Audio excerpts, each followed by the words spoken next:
Mr. President, Excellencies, distinguished delegates, I am honored to deliver this oral update on the work of the Independent International Fact-Finding Mission for the Sudan pursuant to Human Rights Council Resolutions 54-2 and 57-2. I do so in my capacity as chairperson of the Fact-Finding Mission, joined by my esteemed colleagues Joy Ngozi Ezelo and Mona Rishwami.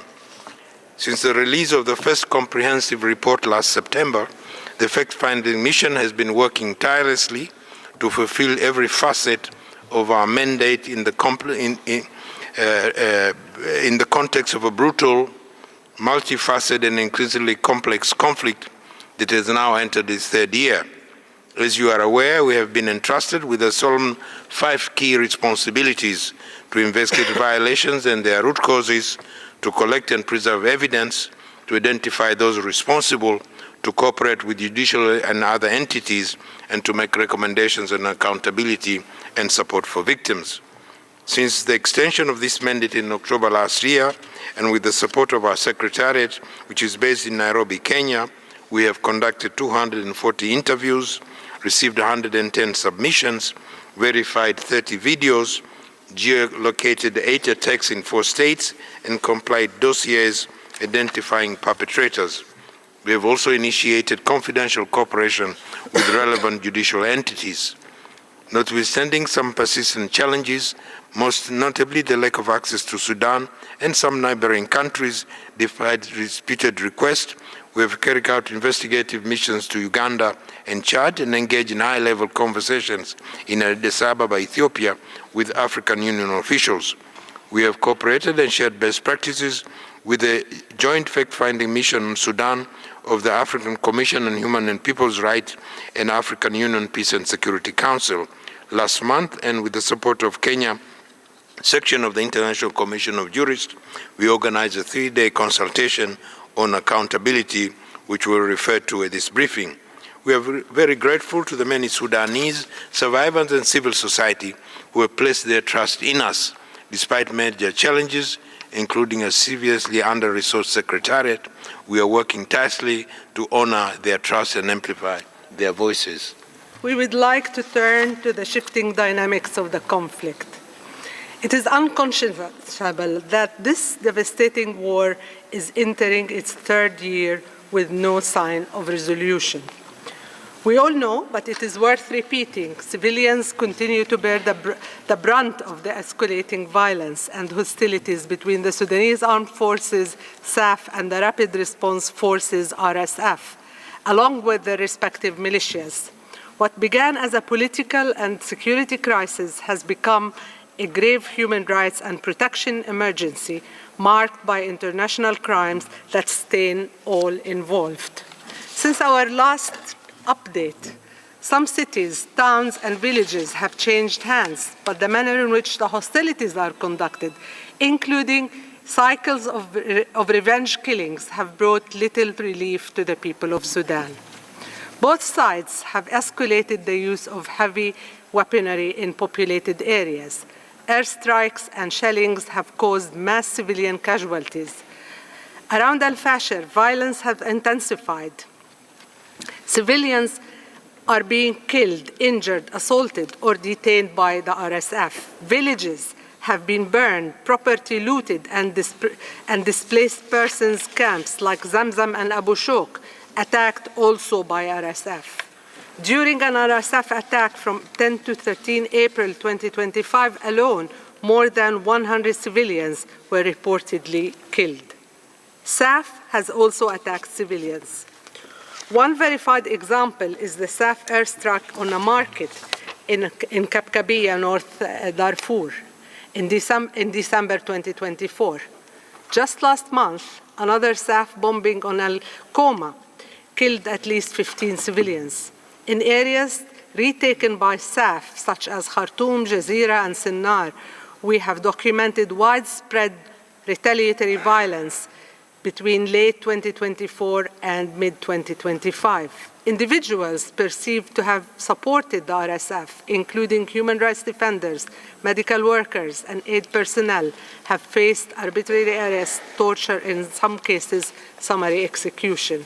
In Al Jazeera, the Kanabi community, which with roots in Nuba and Darfur, were specifically targeted.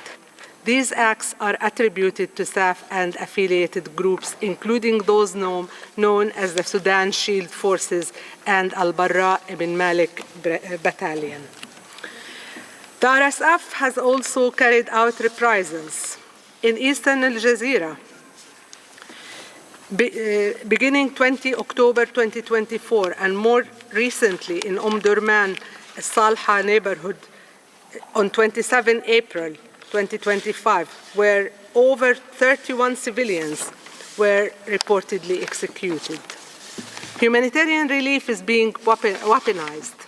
The SAF has imposed bureaucratic restrictions. The RSF has looted convoys and blocked aid entirely. These actions are driving famine, especially in Darfur.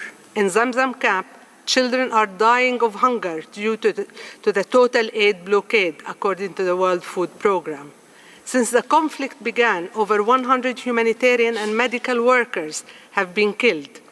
On 2nd June 2025, a UN convoy was bombed in Al-Koma en route to Al-Fasher, killing 5 staff members. Each party blames the other.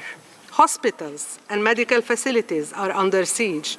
The RSF has shelled the Saudi hospital in Al-Fasher and Al-Fasher a dozen of times.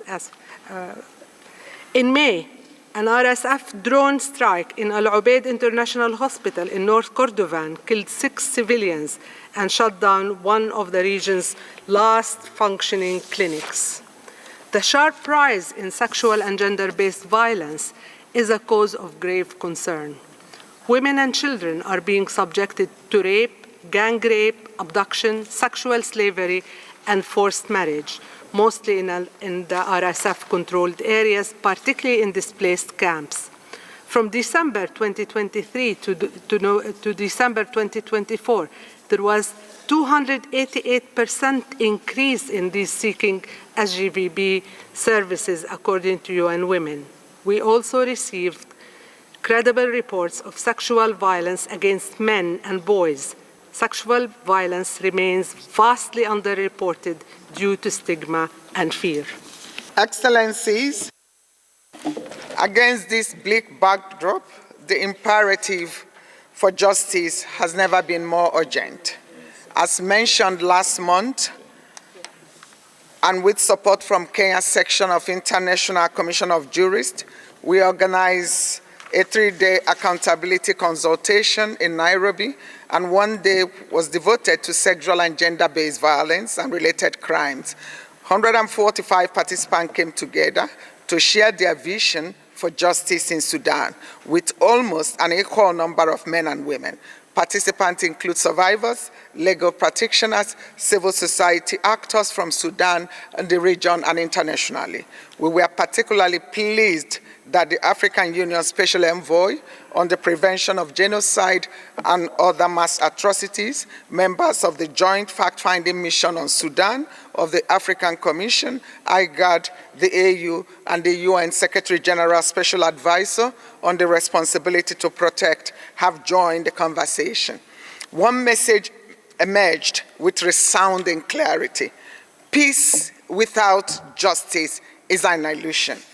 Accountability is not a luxury.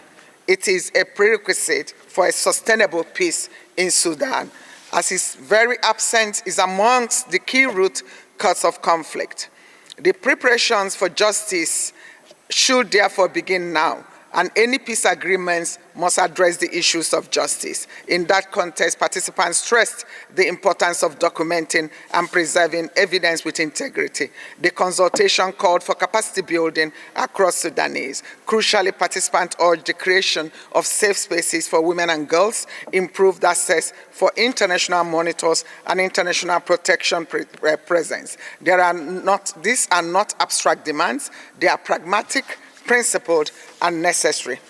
We count on the continued support and meaningful cooperation of all stakeholders. Together, we can translate our shared commitment into lasting and tangible impact for the civilian population in Sudan. Let us be clear, the conflict in Sudan is far from over. The scale of human suffering continues to deepen. The fragmentation of governance, the militarization of society, and the involvement of foreign actors are fueling an even deadlier crisis.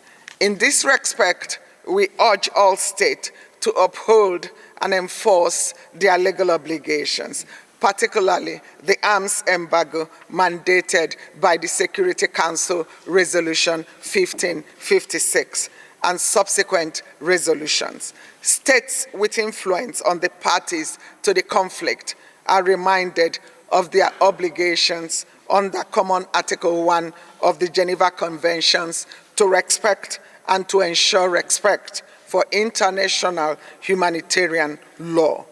This is the best way they can avoid risking complicity in violations that may amount to international crimes. Again, thank you for your attention.